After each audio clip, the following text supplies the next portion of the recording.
Adapun Ibnu Taimiyah rahimahullah taala, karena banyak orang tidak suka dengan beliau, maka terjadi banyak tuduhan terhadap beliau. Makanya sampai ditulis risalah doktorah, ya, disertasi tentang Dawaul Munawiin, yaitu tuduhan-tuduhan yang tidak benar kepada Ibnu Taimiyah rahimahullah taala. Ya. Dituduh begini, dituduh begini, tidak benar. Banyak yang tidak benar. Dituduh mengatakan Allah mujassim dan macam-macam, Allah jisim dan yang lainnya. Di antaranya yang menuduh Ibnu Taimiyah yang terkenal adalah Ibnu Battutah. Ibnu Battutah seorang orang yang suka rihlah, bersafar ke sana kemari, ya, dalam bukunya yang dikenal dengan Rihlatu Ibni Battutah. Buku judulnya Rihlatu Ibni Battutah yang namanya Tuhfatul Anzar fi Ghara'ibil Amsar wa Ajaibil Asfar. Beliau berkata, Ibnu Battutah, "Wasaltu yaumal khamis tasi' min syahri Ramadan al-mu'azzam ama 26 ila Madinah Dimashq Syam." Aku sampai pada hari Kamis tanggal 9 Ramadan tahun 726 di kota Damaskus, tempatnya Ibnu Taimiyah. Jadi dia sampai bulan Ramadan tahun 726 di kota Damaskus. Kemudian dia berkata, "Wa kana bi Dimashq min kibari fuqaha'il Hanabilah Taqiyuddin Ibnu Taimiyah." Di antara kibar ulama di kota Damaskus dari mazhab Hambali adalah Ibnu Taimiyah. Ya. Yatakallamu fil funun, dia berbicara tentang segala macam ilmu. Illa ana fi aqlihi syai'an, kecuali akalnya terganggu katanya. Kata dia akal Ibnu Taimiyah apa? Terganggu. Wa kana ahlu Dimashq yu'azzimunahu asyadda ta'zim, dan penduduk kota Damaskus mengagungkannya dengan pengagungan yang luar biasa. Wa yu'azzimuhu 'alal wa ya'idhuhum 'alal mimbar, dan dia memberi wejangan kepada mereka di atas mimbar. Jadi kata dia Ibnu Taimiyah akalnya terganggu tapi diagungkan oleh penduduk Damaskus. Jadi yang terganggu otaknya siapa?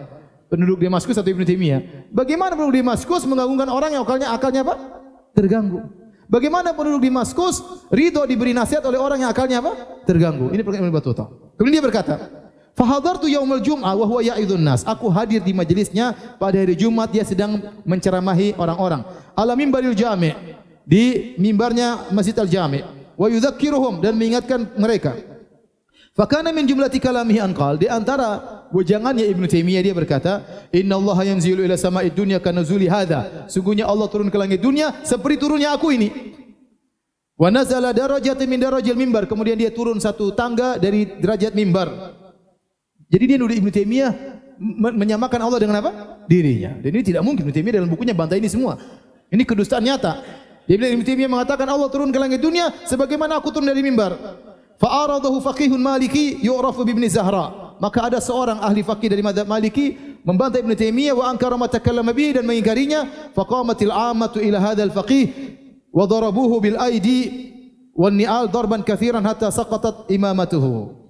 Maka akhirnya orang-orang pun memukul orang faqih ini dari mazhab Maliki, dipukul dengan tangan mereka sampai jatuh imamahnya. Ya, ini semua dusta ya. Jadi orang-orang bela Ibnu Taimiyah, ini orang yang bantah dia apa? Dihajar. Ini tidak benar.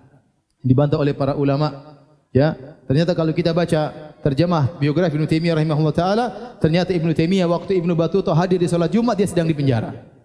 Dia sedang di penjara. Kata Ibnu Taimiyah masuk penjara pada bulan Sya'ban tahun 726 Hijriah. Sementara dia bilang dia lihat Ibnu Taimiyah khutbah bulan apa? Ramadan dan seterusnya. Dia datang pada bulan Ramadan 726. Padahal Ibnu Taimiyah di penjara selama 2 tahun sejak tanggal 10 atau 8 Sya'ban 726, tidak keluar kecuali 2 tahun atau 3 tahun setelahnya.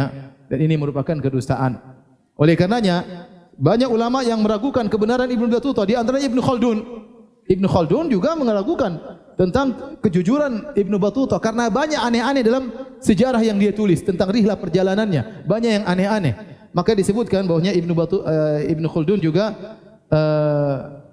meragukan tentang hikayat-hikayat yang disampaikan oleh Ibnu Battutah. Bahkan beliau berkata, "Fatanajan nasu bitakdzibihi." Maka orang-orang pun mendustakan Ibnu Battutah. Di antara cerita yang dia sampaikan dalam bukunya, tatkala dia pergi ke India, kata dia, "Wa wasalna ila jabalin bisyai wa bihi zawiyatu Syekh Saleh Ata Aulia." Kami pun sampai di suatu gunung, ya, mungkin gunung teh atau yang semacamnya. Di situ ada pojokan, di situ ada seorang syekh yang soleh, namanya Ata Aulia.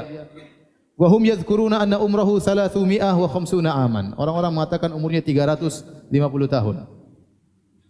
Wa dakhalna ilaihi, aku pun masuk ke dalamnya. Wa sallamtu alaihi wa anaqanihi. Aku pun menyalaminya dan dia pun memelukku. Wa jismuhu ratbun, dan badannya basah. Lam ara alyana minhu, aku tidak menemukan orang yang lebih lembut daripada orang ini. Wa yadhunnu ra'ihi anna umrahu 50 sana. Orang yang lihat dia disangka umurnya 50 tahun. Wa dzakar li annahu fi kulli mi'a sanah yambutu lahu syi'r wal asnan. Setiap 100 tahun giginya tumbuh lagi kembali.